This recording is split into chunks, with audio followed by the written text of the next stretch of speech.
Hello everyone, this is C S रेजल and I welcome you all to my channel. आज के अपने lecture में हम थ्योरी बेस ऑफ अकाउंटिंग का सेकेंड पार्ट कवर करने वाले हैं, यानी कि जो हमने पिछले क्लास में कुछ कॉन्सेप्ट्स कवर किए थे, आज हम कुछ और कॉन्सेप्ट्स या प्रिंसिपल्स जिसे आप कह सकते हो उसको कवर करने वाले हैं। तो if you have not watch the previous lecture, I give you the link in the description box. आप वहाँ पर जाकर उसे देख सकते हैं and then you can come back to this lecture. आज फिलहाल हम अपना कारवां आगे बढ़ाते हैं एंड आज हमको स्टार्ट करना है ड्यूअल एस्पेक्ट कॉन्सेप्ट से। नाउ ड्यूअल एस्पेक्ट कॉन्सेप्ट क्या होता है? This forms the very basis of your accounting and it's a very important concept. ठीक है, ये जो आप डेबिट एंड क्रेडिट सुनते हैं ये यहीं से निकल कर आया है। पूरी अकाउंटिंग में इसका आपको बहुत ज़्यादा यूज़ पड़ने वाला है। ठीक है, तो स्टार्ट करते हैं। क्या बोलता है ये?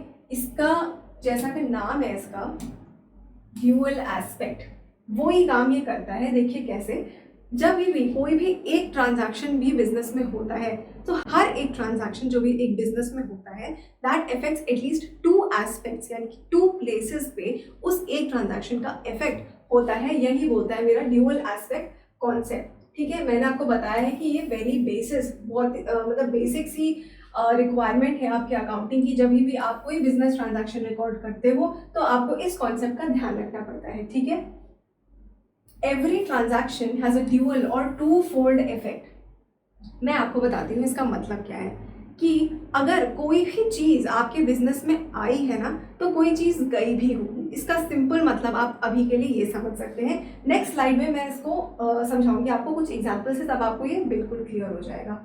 ठीक है, अब क्योंकि टू फोल्ड इफेक्ट है यानी कि दो जगह इफेक्ट डाल रहा है, इसीलिए रिकॉर्डिंग भी इसकी टू प्लेसेस पर होगी। ठीक है, यानी कि कम से कम दो अकाउंट्स तो इफेक्ट होंगे ही होंगे एक सिंगल ट्रांजैक्शन से। यहाँ तक समझ में आया? नेक्स्ट स्लाइड पे चल के कुछ एग्जाम्पल्स देखते हैं, यहाँ पे क्लियर हो जाएगा आपको। देखिए, सबसे पहला एग्जाम्पल है आईफोन। ठीक, क्या हुआ कि आपने अपने बिजनेस के लिए एक आईफोन खरीदा। ठीक है, आपको कॉल्स करने की या फिर ऐसे फीचर्स जो आईफोन में होते हैं उनकी रिक्वायरमेंट थी अपने बिजनेस के लिए, तो आपने एक आईफोन परचेज किया। उससे क्या हुआ, आईफोन की यूनिट तो इंक्रीज हुआ, यानी कि आईफोन की एक यूनिट आपके पास आ गई। मगर एक चीज़ और हुई, उसका क्या हुआ कि आपको पैसे भी तो देने पड़े ना, तो आपकी मनी की यूनिट्स कम हो गई। एक ट्रांजैक्शन हुआ सिर्फ यहाँ पर, आईफोन खरीदा गया, लेकिन उससे दो जगह इफेक्ट आया। क्या कि आईफोन मेरे पास आ गया लेकिन मनी मेरे पास से चला गया। राइट, ये समझ में आया होगा। दूसरा एग्जांपल देखते हैं। यहाँ पर क्या हुआ कि अगर मेरे पास पैसों की कुछ कमी हो गई तो मैंने क्या करा कि पैसे उधार ले लिए किसी से। उससे क्या हुआ, ये एक ट्रांजैक्शन है, मैंने उधार लिया। This is just one single transaction, but what it is doing कि ये दो जगह पर इफेक्ट डाल रहा है। एक तो मेरे पास पैसे आ जाते हैं यानी कि मनी इंक्रीज हो जाता है, लेकिन मेरे कर्जदार भी खड़े हो जाते हैं मेरे पास आकर कि भाई ये पैसे आपको लौटाने पड़ेंगे 5 महीने बाद। ठीक, तो क्रेडिटर्स भी मेरे इंक्रीज हो गए और मनी भी इंक्रीज हो गया। एक ही ट्रांजैक्शन के दो इफेक्ट्स हो रहे हैं। राइट, इसी का उल्टा हम एग्जाम्पल लेते हैं। क्या बोलता है कि अगर किसी को पैसों की ज़रूरत थी, उसने मुझसे उधार ले लिया। ठीक, तो मैंने क्या किया, मैंने उसे पैसे दे दिए, तो मेरे पास से पैसे हो गए कम, मनी कम हो गया, लेकिन मेरा मतलब अब मेरा एक डेटर खड़ा हो गया, यानी कि ये बंदे से मैं पैसे ले सकती हूँ कुछ टाइम बाद, जितना भी टाइम मैंने उसे दिया है, तो ये इंक्रीज हो गया। ठीक, ये इंसान मुझे पैसे वापस करेगा। अगेन दो जगह इफेक्ट हुआ, पैसे कम हुए लेकिन डेटर खड़ा हो गया। फिर नेक्स्ट पे आ जाते हैं। मेरा कुछ भी बिजनेस है सपोज, एंड मैं उस जो भी प्रोडक्ट मैंने बनाया मैं उसे बेचूंगी। उससे क्या होगा, जो प्रोडक्ट मैंने बनाया था उसे बेच दिया, तो वो प्रोडक्ट तो मेरे पास से कम हो गया, उसकी यूनिट्स कम हो गई। राइट, लेकिन उसके बदले में पैसे भी तो आए, सेल हुई तो पैसे तो आए ना। तो दो जगह हर एक ट्रांजैक्शन इफेक्ट डाल रहा है। आपने बात देख ली अच्छे से। अब आप ये पढ़ोगे ना तो आपको समझ में आएगा कि कुछ पाने के लिए कुछ खोया है हमने हर जगह। ड्यूअल और टू फोल्ड इफेक्ट आ रहा है यहाँ पर। ठीक है, और कम से कम दो अकाउंट्स इफेक्ट हो रहे हैं। ठीक है, अब इसको हम इस असेट्स और लायबिलिटीज की भाषा में भी थोड़ा सा समझ लेते हैं। क्या बोल रहे हैं हम कि देखिए, यहाँ पर मेरा कहना ये है, जैसे ये बोल रहा है ना कि assets is equal to liabilities plus capital, ये जो ड्यूअल एस्पेक्ट कॉन्सेप्ट है ना, ये इसी चीज को इंश्योर करता है कि असेट्स हमेशा इक्वलेंट हो किसके सम के, लायबिलिटीज प्लस कैपिटल के। सबसे पहले मुझे बताइए, आपको पता होगा असेट्स क्या होते हैं, जिससे मेरे पास फ्यूचर इकोनॉमिक बेनिफिट कुछ हो रहा है मुझे उस चीज़ से, वो मेरा असेट हो गया, ठीक है, फ्यूचर इकोनॉमिक बेनिफिट है इससे मुझे। बट लायबिलिटीज़ क्या होती है, इससे ये वो हैं जिन्हें मुझे पे ऑफ करना है फ्यूचर में, जिसके कारण मेरे पास से फ्यूचर में पैसे जाएंगे। कैपिटल भी वो ही है, बट लायबिलिटीज़ जो है वो आउटसाइडर्स के लिए है, but capital is for the owner. I hope you are getting the difference, ठीक है। अब ये क्या बोल रहा है, ये मैंने आपको मीनिंग तो बता दिया, आगे समझते हैं कि इस इक्वेशन का मतलब क्या है। यहाँ पर हमने समझा कि कोई एक चीज़ अगर आ रही है तो एक जा भी रही है। इसको थोड़ा टेक्निकल टर्म्स में समझते हैं।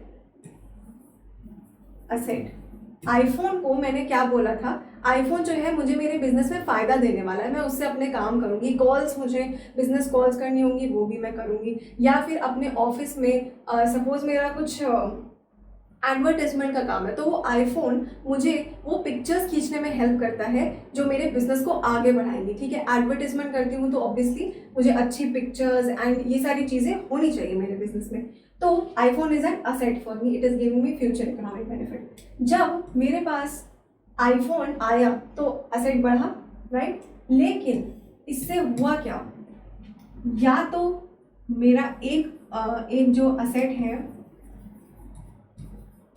वो कम हो जाएगा, और अगर ये नहीं हुआ तो लायबिलिटी बढ़ जाएगी। समझाती हूँ कैसे।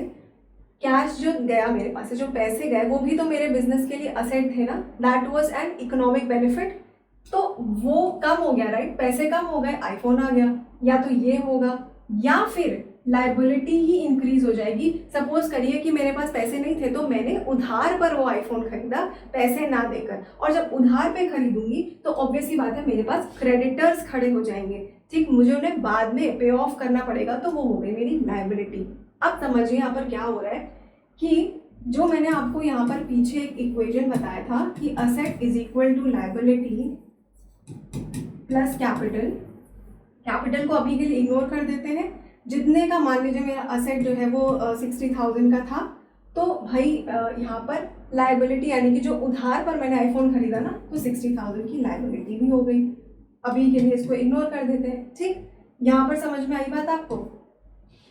अब अगर ये नहीं हुआ यानी कि वो कैश वाला सिचुएशन हुआ, तो क्या होगा, असेट 60,000 से बढ़ा यानी कि आईफोन आया, और दूसरी जगह पर कैश जो है, कैश भी मेरा असेट है, राइट, वो असेट 60,000 रुपीज से कम भी हो गया, ये है कैश एंड ये है आधा खाया हुआ सेल, ठीक है।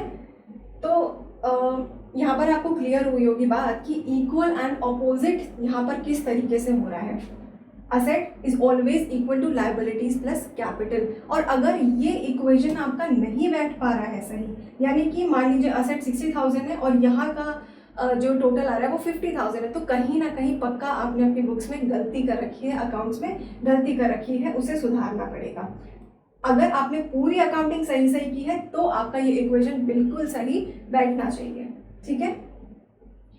वही कह रहा है कि टू फोल्ड इफेक्ट है हर एक ट्रांजैक्शन का, वो इस तरीके से इफेक्ट होता है कि दोनों की दोनों जो साइड्स है ना इक्वेशन की, वो हमेशा मेंटेन रहता है, ठीक है।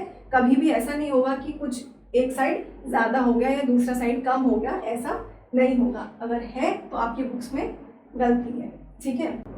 अब एक बार थोड़ा सा और इसको ना समझते हैं हम थोड़ा डिटेल में, बहुत हल्का सा और बताऊंगी जिससे कि बिल्कुल क्लियर हो जाएगा आपको। ये जो हमने पहले एग्जाम्पल्स लिए थे ना, उसी को अगेन मैं टेक्निकल टर्म्स में बताती हूँ आपको, जस्ट वेट। यहाँ वाला एग्जाम्पल मैंने समझाया आपको, क्रेडिटर्स वाले केस में भी यही हुआ। क्या हुआ कि मेरे पास असेट इंक्रीज हुआ, मनी आ गया, मैंने उधार लिया था तो, और इसका अपोजिट रिएक्शन क्या हुआ, असेट तो कोई कम नहीं हुआ, क्रेडिटर्स खड़े हो गए। क्रेडिटर्स क्या होते हैं, लायबिलिटी जिनको मुझे फ्यूचर में पे ऑफ करना होगा। तो अगर असेट बढ़ा तो इधर लायबिलिटी भी बढ़ गई, वही वाली बात हुई, ठीक। फिर यहाँ पर देख लेते हैं, मनी और डेटर्स के केस में क्या हुआ है, मनी आया मेरे पास, मनी मेरे पास से चला गया क्योंकि मैंने उधार दिया, उसका अपोजिट चीज क्या हुई, डेटर खड़ा हो गया जो कि एक क्या है, इट इज अनदर असेट। और असेट क्या होना चाहिए, अगर ये कम हो रहा है तो असेट इधर बढ़ना चाहिए, तभी तो नेट इफेक्ट जीरो होगा, हमारा ये जो इक्वेशन है ये सेटिस्फाई होगा। ठीक है, कोई लायबिलिटी पर कोई इफेक्ट नहीं आया, बट अगर असेट इधर कम हुआ तो एक असेट बढ़ भी गया, तो नेट इफेक्ट क्या हो गया यहाँ पर, जीरो। ठीक, वैसे ही यहाँ पर भी नेट इफेक्ट क्या हो गया, जीरो। समझ में आ रहा है ना आपको, असेट बढ़ा तो लायबिलिटी भी बढ़ी, एंड यहाँ पर उल्टा हो जाता है, असेट अगर एक कम हुआ तो दूसरा असेट बढ़ जाएगा, तभी मेरा इक्वेशन सेटिस्फाई होगा। नहीं समझ में आ रहा है तो एक बार आप इसे और सुनेंगे, पक्का आपको क्लियर हो जाएगा। लास्ट एग्जाम्पल भी देख लेते हैं कि ये प्रोडक्ट भी मेरे लिए एक असेट था, बिकॉज मैं इसे बेचती हूँ और इससे मेरे पास इकोनॉमिक बेनिफिट आता है। तो क्या हुआ यहाँ पर, ये असेट यानी कि जो प्रोडक्ट है, प्रोडक्ट ये मेरे पास से कम हुआ, लेकिन इसके बदले में भाई एक जगह रोना है तो एक जगह हंसना है, मेरे पास आ गया कैश। ठीक है, पैसे आ गए, वो भी मेरे लिए एक असेट है। जो ये कम हुआ था तो ये बढ़ गया। ठीक है, समझ में आया आपको। अब हम लोग इसको कंप्लीट कर चुके हैं, तो नेक्स्ट स्लाइड पे चलते हैं।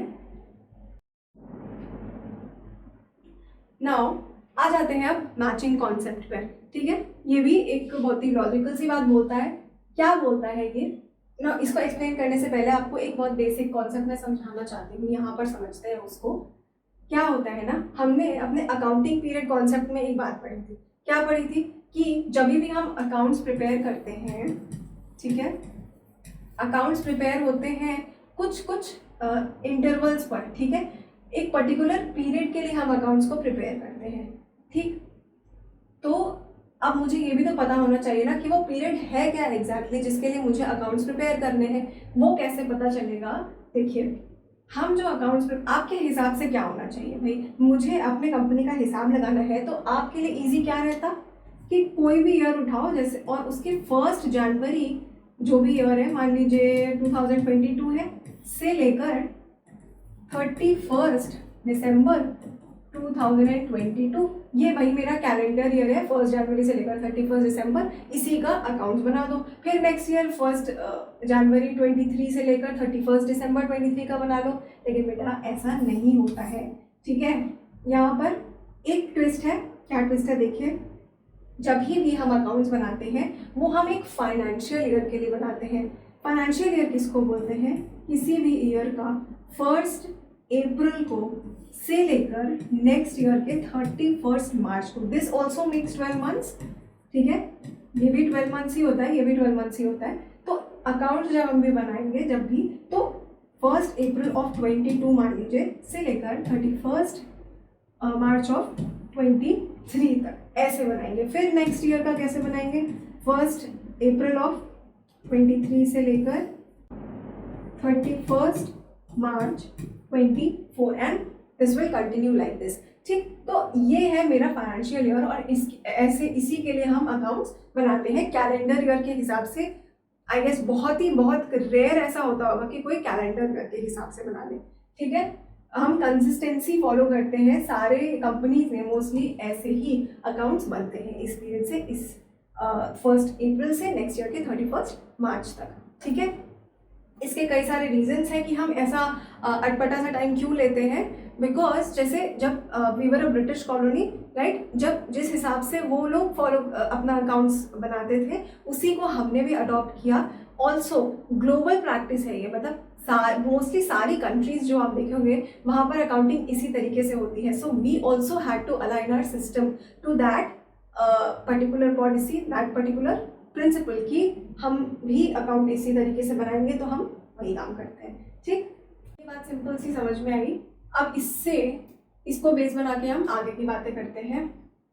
देखिए, ये सिंपल सी एक बात बोलता है कि जो भी रेवेन्यू आप अपने एक अकाउंटिंग पीरियड यानी कि जो 1 अप्रैल से 31 मार्च की बात मैंने करी, वो जो भी रेवेन्यू आप कमाते हैं सिर्फ उसी से रिलेटेड एक्सपेंसेस को आप रिकॉर्ड करेंगे उस फाइनेंशियल ईयर में।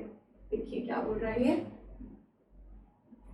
सपोज करते हैं कि मेरी कंपनी है, ठीक, और कंपनी है मेरी, मार्च का महीना चल रहा है, किसी भी ईयर का मान लेते हैं मार्च 2023 है। अब आप सबसे पहले तो मुझे बताओ इसका फाइनेंशियल ईयर क्या होगा, कमेंट्स में लिख के बताना, ठीक है। तब तक मैं आपको बता रही हूँ, इसका फाइनेंशियल ईयर होगा 1 अप्रैल 2022 से लेकर 31 मार्च 2023, ठीक है। सारे जो मार्च के 23 के ट्रांजैक्शन होंगे वो इसी फाइनेंशियल ईयर में कवर होंगे। ओके, ये बात समझ में आई। अब क्या होता है ना, इसी मार्च 2023 में मेरा एक एम्प्लॉय आया मेरे पास और उसने क्या बोला कि मैम मुझे कुछ पैसे जो है आपसे मतलब सैलरी एडवांस में थोड़ा सा चाहिए, मुझे कुछ ज़रूरत है, ठीक है। तो आप प्लीज़ अप्रैल मंथ की जो मेरी सैलरी है ना उसको मुझे एडवांस में मार्च में ही दे दीजिए प्लीज़। तो मैंने दे दिया एडवांस में सैलरी उसको, ठीक है। नाउ प्लीज़ नोट कि उसने अभी अप्रैल का काम करके मुझे नहीं दिया है। अप्रैल का काम तो वो अप्रैल में करेगा ना, तो अभी अप्रैल का कुछ काम नहीं किया है, हेंस अप्रैल के काम की कोई रेवेन्यू भी मेरे पास नहीं आई है। लेकिन अप्रैल के मंथ का मैंने एक्सपेंस जो है अप्रैल के मंथ का वो मैंने मार्च में ही बेयर कर लिया, क्योंकि मैंने उसको सैलरी जो है वो एडवांस में पे कर दी, ठीक है। सर्विस नहीं ली उससे, उसके काम से कोई रेवेन्यू जनरेट नहीं हुई है मुझे अब तक, लेकिन मैंने एक्सपेंस तो इनकर कर लिया है। तो अब आप मुझे बताओ, ये वाला जो अप्रैल की सैलरी मैंने उसको पे करी है, ये वाला ईयर कौन सा होगा? ये तो होगा 1 अप्रैल 2023 से लेकर 31 मार्च 2024 तक का, इसमें कवर होगा ये। तो अब आप ये बताओ, ये जो सैलरी मैंने एडवांस में पेमेंट करी है ये कहाँ पर कवर होनी चाहिए? ये इस ईयर में कवर होगी या फिर इस ईयर में कवर होगी? ये मैचिंग कॉन्सेप्ट बोलता है कि जब मुझे इससे रेवेन्यू मिलेगी ना, अप्रैल मंथ की रेवेन्यू अप्रैल मंथ में मिलेगी जब वो काम करके देगा, ठीक, तभी मैं इसका एक्सपेंस भी रिकॉर्ड करूँगी। यानी कि इससे फर्क नहीं पड़ता कि मैंने उसे मार्च में ही पेमेंट कर दिया, कैश मार्च में ही चला गया मेरे पास से, अभी रेवेन्यू तो नहीं जनरेट हुई उसके काम से, हेंस एक्सपेंस भी मैं उसका यहाँ नहीं नोट करूँगी बल्कि इस ईयर में नोट करूँगी, ठीक है। एक बार दोबारा सुनिएगा इसे अच्छे से, आपको एकदम क्लियर हो जाएगी ये बात, ठीक। कि सिंपल बात बस ये बोली हुई है, expenses incurred in an accounting period should be matched with the revenues during that period। तो रेवेन्यू मुझे कब मिलने वाली थी? Year 2023 to 24। व्हेन आई से दिस, तो इसका मतलब हमेशा होगा 1 अप्रैल 23 से लेकर 31 मार्च 2024। और मैंने एक्सपेंस इनकर कब किया? 22-23 में। इसका मतलब आप समझ लो ना, 1 अप्रैल 22 से लेकर 31 मार्च 23, ठीक। तो एक्सपेंस यहाँ इनकर किया लेकिन रेवेन्यू यहाँ जनरेट हुई, तो इसी टाइम पीरियड का ही वो एक्सपेंस भी हम मानेंगे, यहाँ पर नहीं रिकॉर्ड करेंगे बल्कि यहाँ पर रिकॉर्ड करेंगे उसको, ठीक। बात क्लियर हुई होगी। दूसरी बात देखते हैं क्या है। Revenue is recognised when a sale is complete और सर्विस इज रेंडर्ड। ये पॉइंट मैं समझाती हूँ आपको, ये वाला आपको समझ आएगा। देखिए, एक्सपेंस कब रिकॉग्नाइज होगा? Not when the cash is paid, यानी कि मार्च में ऑल्दो मैंने उसे एडवांस सैलरी पे करी तब नहीं रिकॉर्ड करेंगे इसको, बट व्हेन एन असेट और service has been use to generate revenue. Service कब मिलेगी? अप्रैल में, इसीलिए रेवेन्यू भी कब जनरेट होगी? अप्रैल में, ठीक है। तो हम एक्सपेंस कैश पेमेंट यानी कि मार्च 2023 वाले पीरियड में नहीं रिकॉर्ड करेंगे बल्कि जो 23-24 वाला पीरियड है उसमें रिकॉर्ड करेंगे, ठीक है। ओके, नाउ अगली बात करते हैं, ये वाला पॉइंट समझते हैं जो फर्स्ट पॉइंट दिया हुआ है यहाँ पे। सपोज करिए आप एक ना फर्नीचर शॉप में थे, ठीक है। फर्नीचर शॉप में आपने एक सोफा सेट परचेज किया। सोफा सेट आप लेने गए विच वॉज 75,000 रुपीज़ का था वो, ठीक है। 75,000 रुपीज़ का था वो, ओके।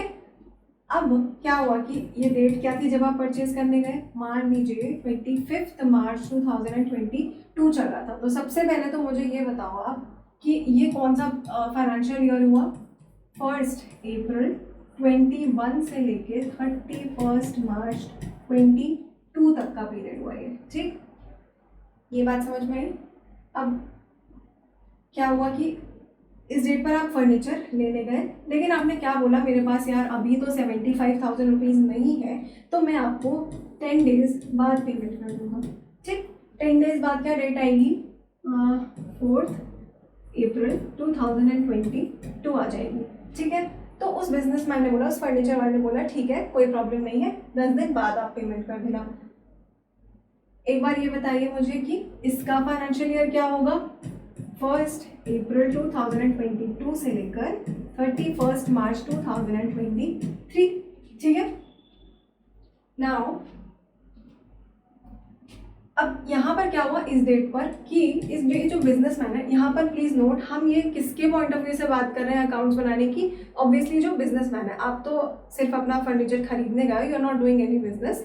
अकाउंट्स के पॉइंट ऑफ व्यू से हम यहाँ पर उस बिजनेसमैन की बात कर रहे हैं, ठीक। क्या हो रहा है कि इस बिजनेसमैन ने आपको फर्नीचर तो इसी रेट को दे दिया, ठीक है।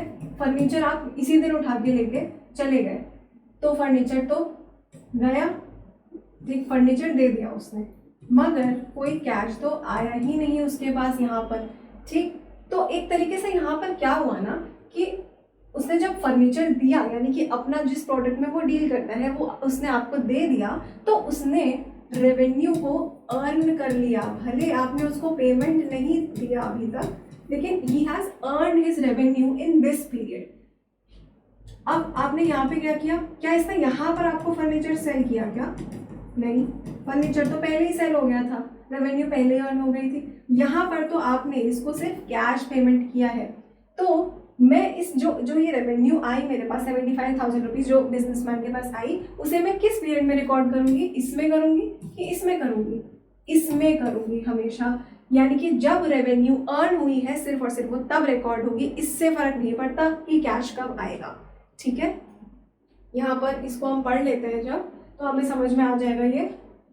देखिए, revenue is recognised when a sale is complete. Sale was complete कब, यहाँ पर, ठीक, इस ईयर में सेल कंप्लीट हुई, तो इसी को हम मानेंगे। एंड नॉट व्हेन द, यानी कि जब सर्विस रेंडर हुई, and not when the, rather than when the cash is receive, ठीक।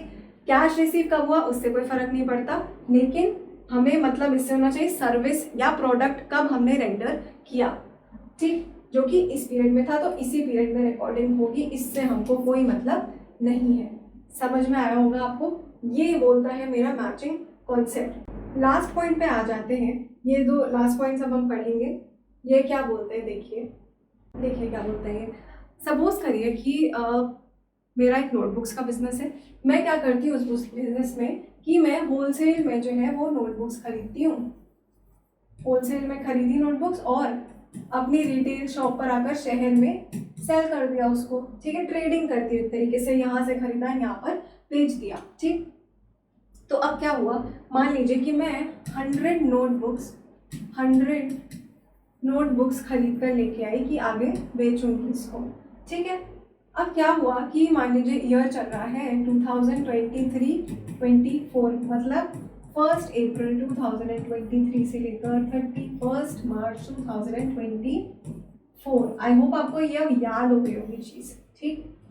क्या हुआ यहाँ पर कि मैंने इन 100 नोटबुक्स में से ना मेरी 80 नोटबुक्स सेल हो गई।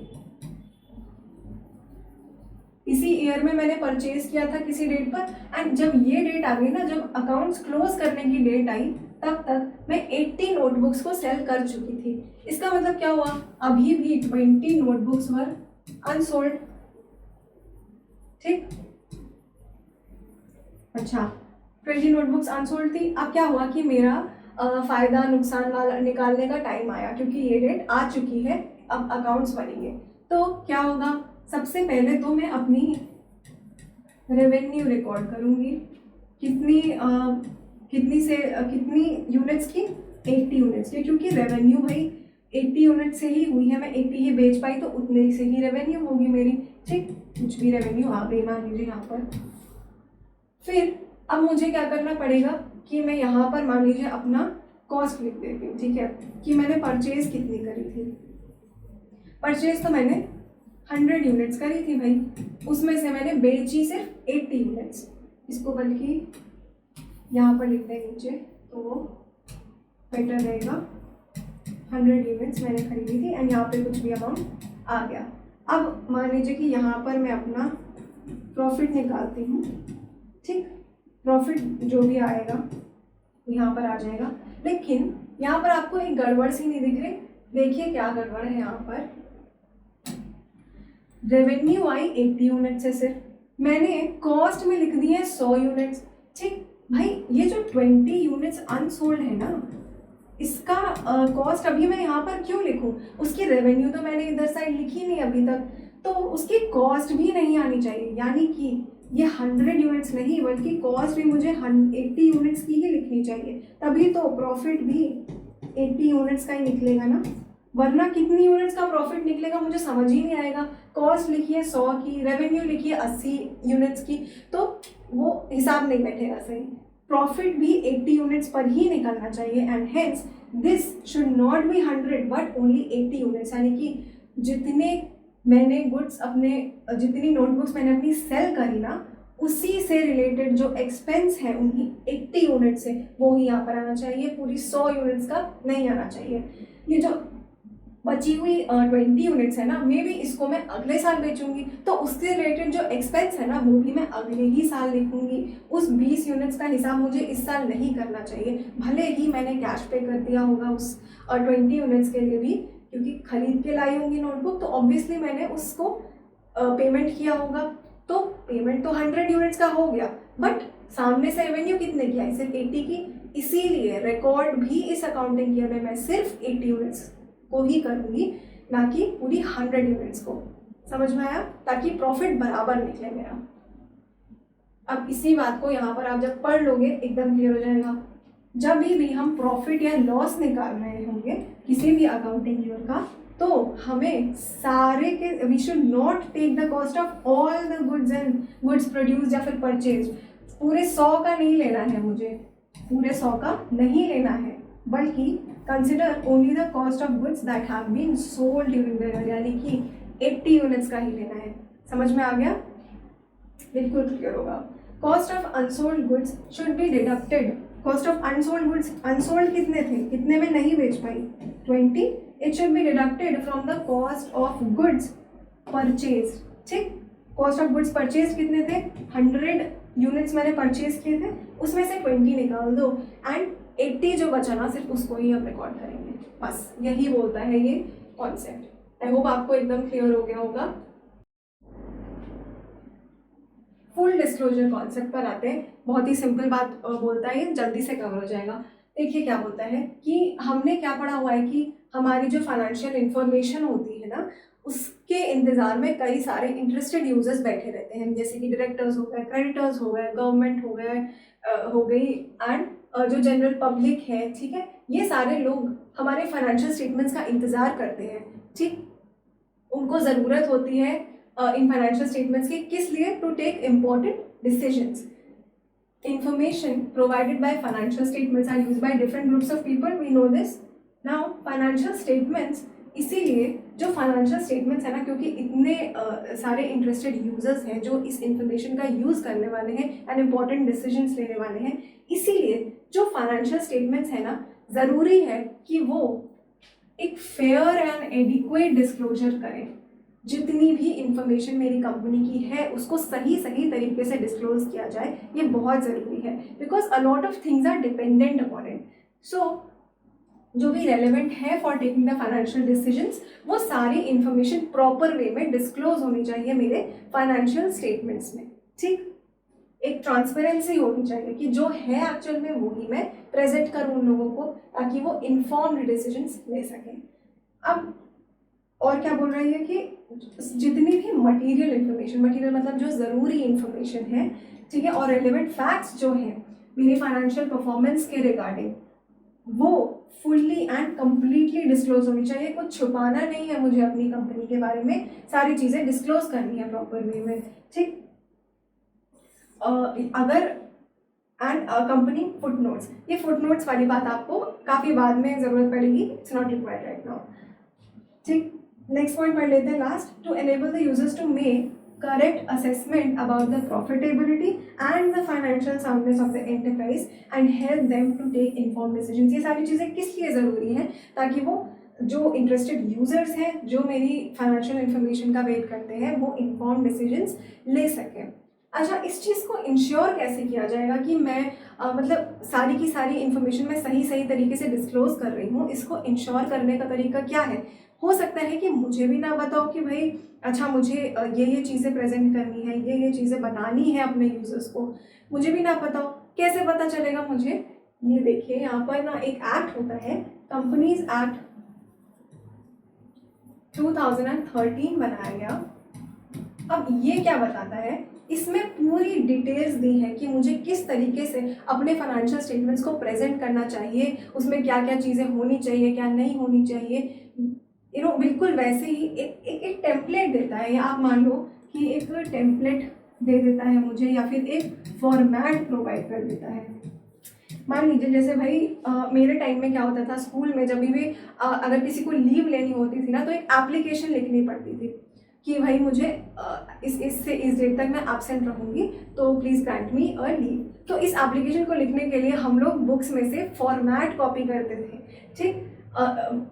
कि भाई हाँ यहाँ पर हमें अपना टू द प्रिंसिपल, यहाँ पर एड्रेस डालो, फिर डेट डालो, रिस्पेक्टेड मैम, टेक्स्ट पूरा लिखो, पूरी बॉडी लेटर की, ये सारी चीज़ें हमें उस बुक में से मिल जाती थी। फॉर्मेट जिसको बोलते हैं, वो ही सेम टाइप से फॉर्मेट जो है ये एक्ट प्रोवाइड करता है कि इस तरीके से आपको अपनी फाइनेंशियल इन्फॉर्मेशन प्रेजेंट करनी है, ठीक। और उससे हटके आपको नहीं जाना है, वैसे ही प्रेजेंट करो ताकि बेस्ट तरीके से आपकी इंफॉर्मेशन सबके सामने आए, ठीक। इसको अगर आप फॉलो करोगे तो नाउ ये भी हमारा कंप्लीट हो जाता है फुल डिस्क्लोजर कॉन्सेप्ट। नेक्स्ट आ जाएंगे कंसिस्टेंसी कॉन्सेप्ट पे। ये क्या होता है, देखिए इसको एक बहुत ही इंटरेस्टिंग एग्जांपल से समझते हैं। जैसे मान लीजिए कि आप दिल्ली में हैं, ठीक है, आपका मन हुआ कि पिज़्ज़ा खाते हैं, चलिए, तो पिज़्ज़ा के लिए मान लीजिए आप डोमिनोज गए। आपको पता है कि चाहे ये पिज़्ज़ा आप दिल्ली में रह के खाओ, या मुंबई में रह के खाओ, लखनऊ में रह के खाओ, कहीं पर भी खाओ, पिज़्ज़ा का जो टेस्ट है वो बिल्कुल एग्जैक्टली सेम रहने वाला है। वाई? बिकॉज ये एक चेन ऑफ फूड स्टोर्स है, ठीक है, जहाँ पर एक पर्टिकुलर रेसिपी फॉलो करी जाती है, हर शहर में आपको वो सेम टेस्ट ही मिलने वाला है, ठीक। तो यहाँ पर डोमिनोज क्या फॉलो कर रहा है, कंसिस्टेंसी फॉलो कर रहा है, चाहे किसी भी शहर में हो, it has to remain consistent with its recipe, that is what it's known for, right. चाहे आप डोमिनोज में खाओ, पिज्जा हट में खाओ, जो चेन है ना इनकी, वो सेम रेसिपी ही फॉलो करती है पिज्ज़ा वगैरह की, ठीक। लेकिन अगर आप क्या करो, मान लीजिए किसी लोकल रेस्टोरेंट में जाकर आपने बिरयानी खाई, तो ज़रूरी नहीं है कि दूसरे शहर में किसी रेस्टोरेंट में आप बिरयानी खाओ तो वो सेम टेस्ट मिले, इनफैक्ट नहीं ही मिलेगा, आपको हर जगह अलग अलग टेस्ट मिल सकता है, तो वो कंसिस्टेंसी नहीं है, ठीक। आपको कंसिस्टेंसी समझ में आई, क्या मतलब है मेरा, कि सेम ही तरीके से हर जगह वही काम हो रहा है, ठीक है। अब इसको थोड़ा सा हम एक और एग्जाम्पल से समझते हैं कि कंसिस्टेंसी कॉन्सेप्ट आया क्यों, ये ज़रूरी क्यों है। देखिए मान लीजिए कि एग्जाम्पल लेते हैं, ये ना, ये एक्स है, ठीक, ये एक्स है, किसकी एक्स है वो मत पूछना, किसी की तो होगी, ठीक है। ये एक्स है एंड इसके जो है स्कूल में इंग्लिश के टेस्ट होने वाले थे, मान लीजिए कुछ चैप्टर्स के टेस्ट होने वाले थे, 7 दिन तक के टेस्ट चल रहे थे, ठीक है, 7 डेज तक टेस्ट चल रहे थे।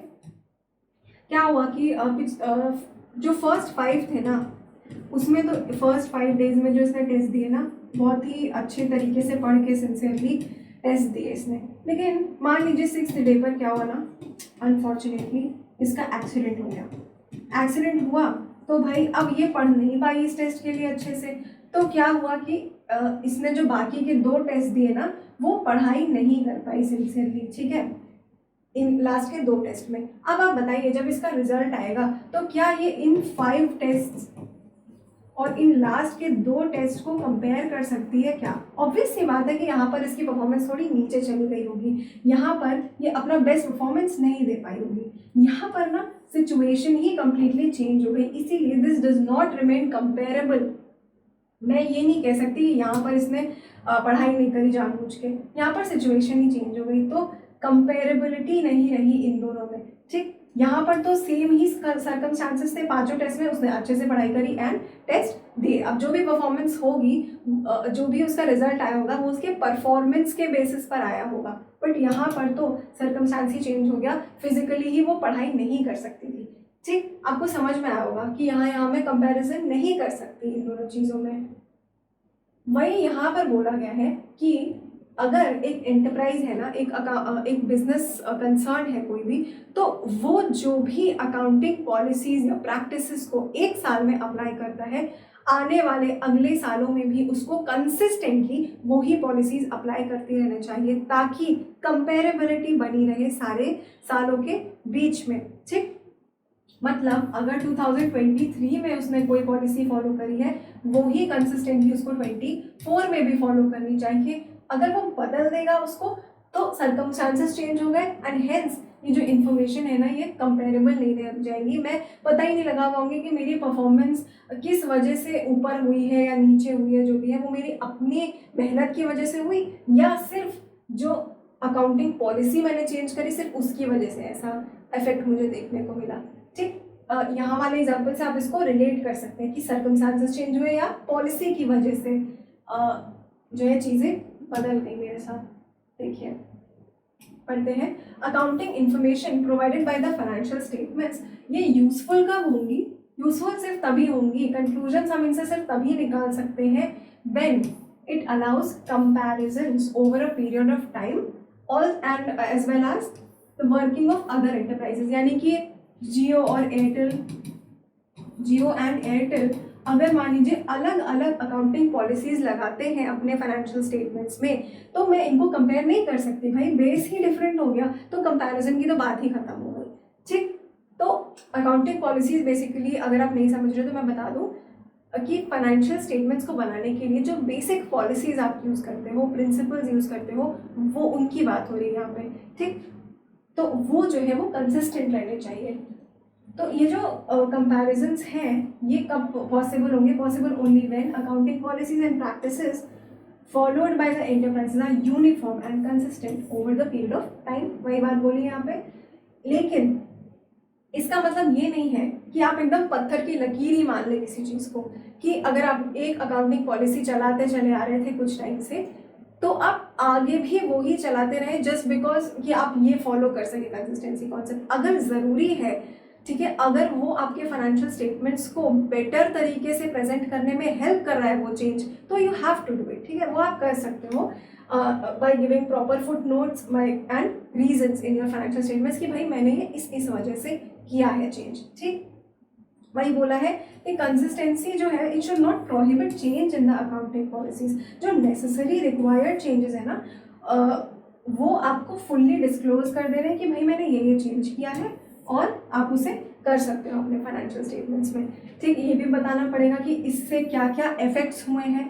ठीक, मेरे फाइनेंशियल स्टेटमेंट्स में पहले क्या होता था, अब क्या हो रहा है, ये सब चीज़ें आप जब बता दोगे ना तो कोई दिक्कत नहीं है चेंज करने में, but it should not be very frequent because we have to keep the financial statements comparable.